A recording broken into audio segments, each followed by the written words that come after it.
এত রক্তের উপর দাঁড়িয়ে আমরা কোটা সংস্কার চাইনি। আমরা সকল হতাহতের বিচার চাই। আমাদের আহ্বানে শিক্ষার্থী এবং নাগরিকরা রাজপথে নেমেছিল। আমরা জনগণের কাছে বলতে চাই যে আমরা জনগণের সাথে আছি।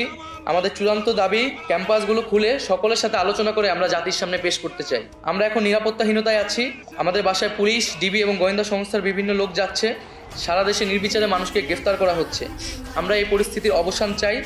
নিরাপত্তা বাহিনীর কাছে আমাদের আহ্বান থাকবে, ছাত্র জনতার মুখোমুখি আর দাঁড়াবেন না।